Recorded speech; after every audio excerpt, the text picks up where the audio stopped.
Hello again. My name is. Good to see you once more. Now, you can probably figure out that I was just up the ladder looking at the top of Pearl. Remember in our last episode together, we were trying to figure out how the water was getting into her in the rain because we had leaks all over the place coming in on the ceiling and couldn't figure out how that water might be getting under the tarp. Well, that's what I was just looking at. If you'll stick around, I'll show you what I found today, right here on the MD and Me.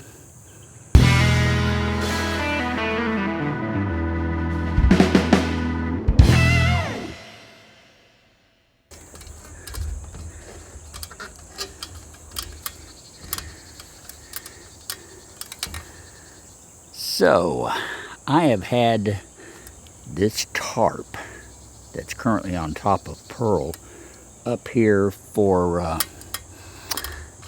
really not that long. It's been 3 months at the most. I'd have to go back and look and see exactly when I put this up here. But in case you don't remember, the tarp that I had been on here for, I don't know, year and a half, and it was still doing its job. And then the spring winds came this year, and they were particularly fierce.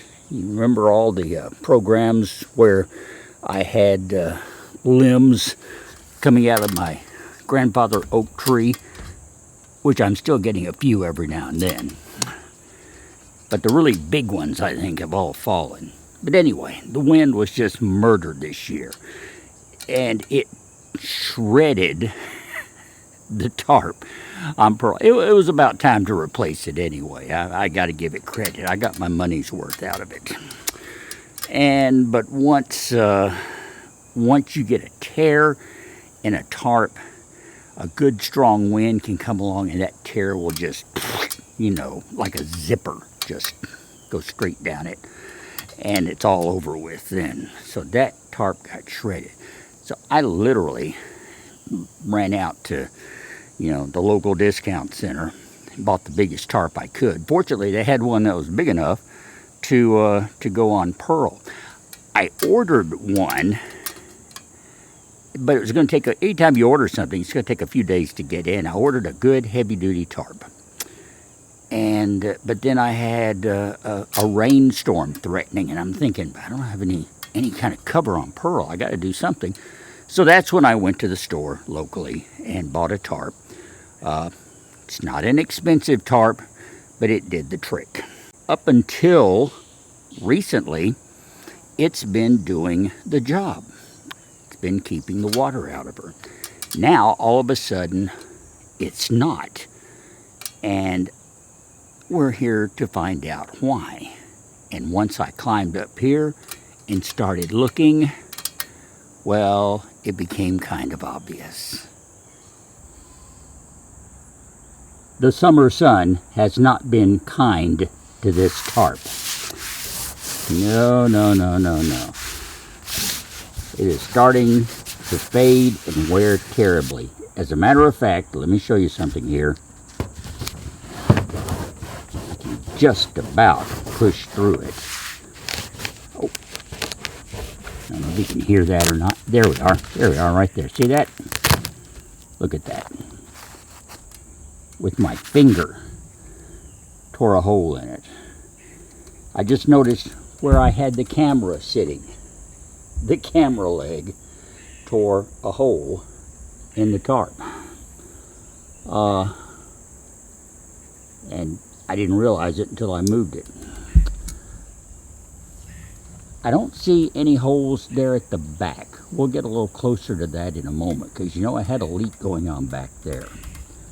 And I don't see any holes right here in the middle, which is where the air conditioner vent is. Right in front of me, right here, is the opening for that refrigerator vents. And there's no holes here. But look up front. You see that big hole, and there's another one kind of right there. And those are in a raised level. And look way up front there on the little mohawk part of the of the fiberglass. There's a rip. So my theory is I've got water coming in there and running back here on the roof. In a way, it seems like, I guess, a bit of a challenge to think that the water is coming in at the front and running all the way down to leak in around the air conditioner vent, and especially this vent over here. That's the one that's really got me kind of puzzled. Where is this water coming from? But it is possible. As I pointed out on our last visit, water is some incredible stuff. If there's any kind of crack or opening at all, it will find a way in. And I think that's what's happening here on Pearl, because it was raining hard enough that I'd get a sizable amount of water even in those few holes. Once it got under the tarp, then you had not only the surface of Pearl's roof, but you have the tarp itself. The water has incredible properties of clinging to itself and clinging to other flat surfaces. So it can literally travel under the bottom of the tarp, just trickle right along until it gets to a point to drip off. So if water got in under this tarp, it could literally go anywhere, given enough time and enough intensity of rainfall to do it. Gravity could put it all over the place. And I think that's what's happened. Now we just have to figure out what to do about it. Well, I told you just a few minutes ago, I have another tarp. And it's a better tarp than this one. As I said, this is a, I'm not naming names, but this is a discount center tarp. And with tarps or anything else, you get what you pay for. I didn't pay much for this tarp. I paid quite a bit more for the one that's still in the package in the corner of my living room. So, here's the plan. We're going to take this tarp off, and we're going to look at the roof to try and see about that leaky situation. Maybe we can even do something about that, because I want to talk about that too. But in a nutshell, today's project is to get this tarp off and to get the newer, better one on. It's going to happen right here on the MT and Me.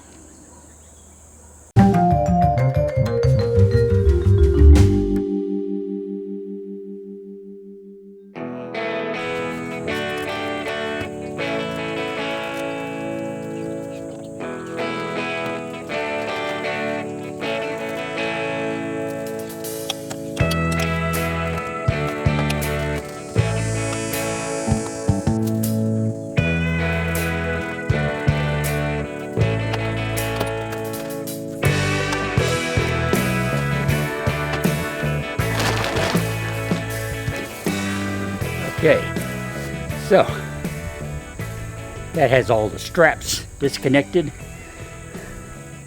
Now we just have to pull the tarp off, and I'd like to do it without tearing it to shreds, although that may not be possible considering the condition that it's already in. Let's see what happens. I think we'll try pulling it from the back. I don't know why, but that's what I'm going to do.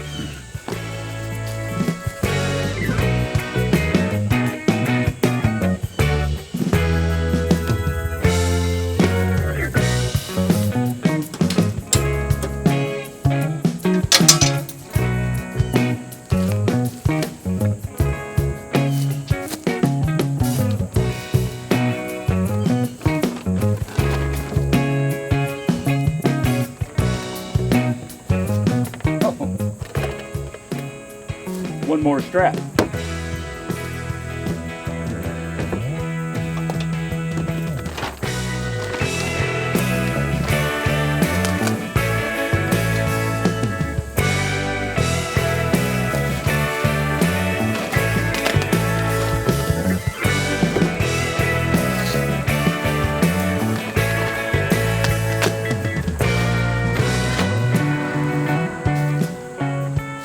You know, maybe we won't pull it from the back. Side, maybe?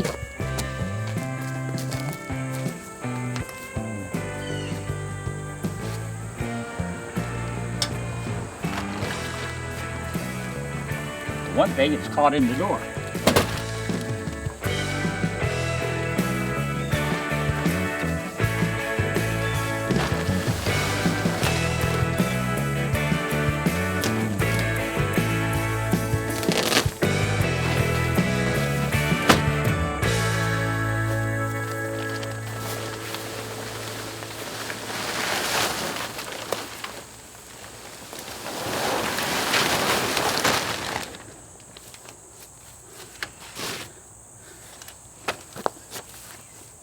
Piece of cake.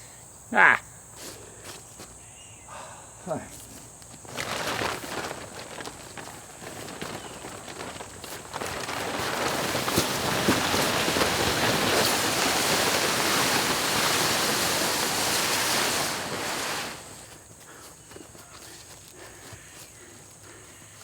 Now, here's my replacement.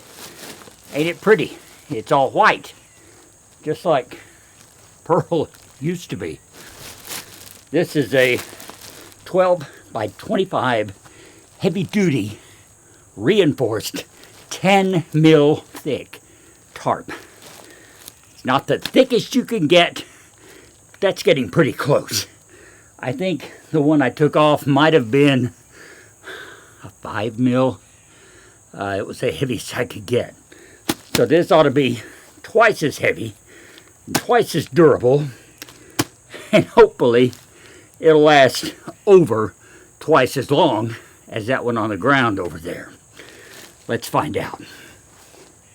But you know, before we put this on, let's go back and look at the roof again and see if we can spot any more clues as to how the water was getting in. All right, this time I want to look specifically at the back where we had standing water, at the refrigerator vent, which is right in front of me, and at the air conditioning vent, which is right over here. I don't see any signs of leaking around this vent. Now, it was dripping kind of in this area. So here again, unless I had water running from up front and pooling here, which I could have because here's a low spot in the top, in the roof. So it could be pooling there and dripping in. Could be pooling on my cover board, any number of places. But the thing is, water was leaking in and getting to that vent.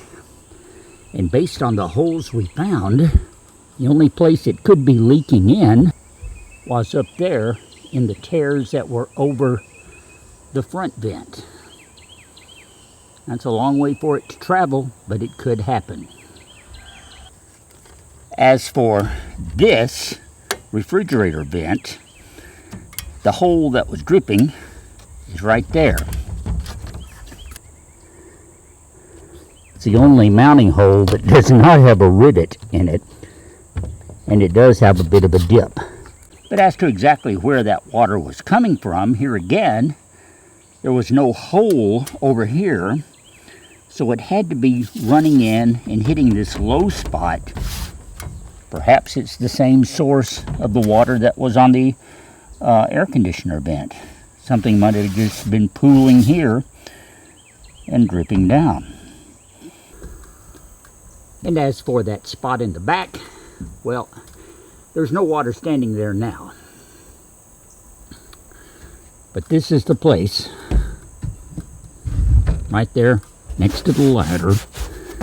This is the hole that the water's dripping in. So here again, I don't see exactly where the water was leaking in, but it was obviously leaking in and pooling at that point, because I don't know if you can tell on camera, but that is a bad low spot. As for these other low points, well, I don't know about them. Maybe a better tarp will help.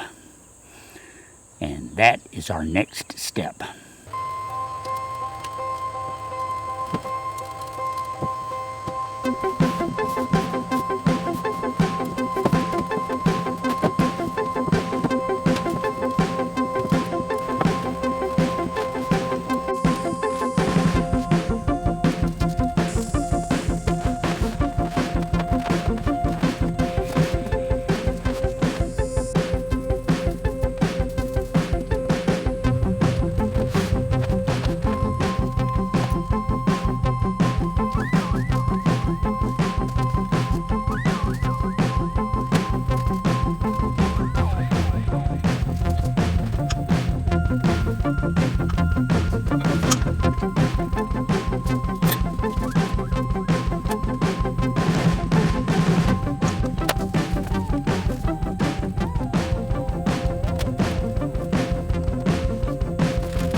And the Lord saw that it was good. Okay, let me make a big note right up front here before we go any further. I strongly do not recommend that you put on a 12 by 25 foot tarp over your RV all by yourself. At least not in 92-degree heat when you have been alive for multiple decades, as I have. I am thoroughly exhausted. But the tarp is on there, and that's the important thing. And I really think that this one is not going to leak. At least not right away. Eventually, they all leak. But if I can get solid wear, at least through the winter, out of this one, that'll give me more time to evaluate the holes and gaps on Pearl's roof and maybe do something about them. But for the time being, I really hope this will eliminate my water problem. This one, you may have noticed, is a little bit longer than the other. It's about the same width. This is 12 by 25. I think that one is 12 by 20, maybe. No, it's got to be longer than that. 12 by 22, perhaps. Anyway, this one's a little bit longer, so I've got some additional coverage on the back over that rear window, while still covering my front windows too, and I like that. That's a good thing, and I think that that added tarp over the rear window will also help the leaking situation back there. We have to wait for rain to find out for sure, and right now the forecast has no mention of rain for the next 7 to 10 days. So it may be a program or two in the future before we find out anything about that. But old tarp off, new tarp on. Job well done today. And one RV owner that's thoroughly worn out. Before I go, I want to plant something here for you to think about, though, Nomies. I've been doing a little research. This whole thing with Pearl's leaky roof got me looking about roof repairs on RVs. And there are several products out there for roof repair. Some of them, I guess you'd call temporary. Others, semi-permanent. And I know nothing about any of these products. Now, as I've told you, the plan is to recoat Pearl's roof eventually on down the road, to put a new vinyl or rubberized coating on it. That'll seal everything, you know, but you have to get everything ready before that. That means I got to have vents, AC installed, any kind of vent pipes or any kind of openings have got to be installed and sealed in. Before we do that, that's a last step thing. So before we get there, I'm looking at something to cover these 4 bolt holes, and as I said, go get some sort of plate over the opening where the refrigerator vent was, and get it sealed in, and something to seal in a couple of temporary vents on the AC and the vent in the front. There are a couple of tape products that are out there, and you have to forgive me, I'm going to have to actually look up the name of them. Okay, one of the most popular ones is called Eternabond, which just sounds ethereal, doesn't it? But anyway, Eternabond. There's also an Ultra Bond, which appears to be more or less the same thing. And then, of course, you have things like Flex Seal, which is tape, which I've got some of that stuff. Gorilla Tape makes a sealing tape, too. And there are several other products along those same lines. Now, this Eternabond and Ultra Bond are a little step above something like, say, Flex Tape, because they actually have a foam layer that bonds in with your surface, sticks to it, and forms a seal, kind of like a gasket under the tape, something along those lines. I'm telling you all this just based on descriptions, because I've never used the stuff. That's what I want to know. If you have used the stuff, let me know something about your experience with it, okay? And would it work for sealing up these little holes and openings that I have, even on a temporary basis? This Eternabond, I've actually read where some people have sealed their seams, the roof seams, like down the sides. And of course, I have a big seam on the front where the metal roof meets the fiberglass overcab area. And that spot is leaking a little bit from time to time, so it needs to be sealed up. Would this work on something like that? Your comments are always welcome and highly desired here on The MT and Me. Leave them below. Give me a thumbs up on this video. Please become a subscriber if you haven't already. I've kind of slowed down on subscribers lately. I'd like to see those numbers crawling back up. Okay, so spread the word. Get the rest of your family and friends and neighbors, and stop strangers on the street so that they'll think you're a really weird know-me, and tell them to subscribe to The MT and Me. I'll definitely appreciate it.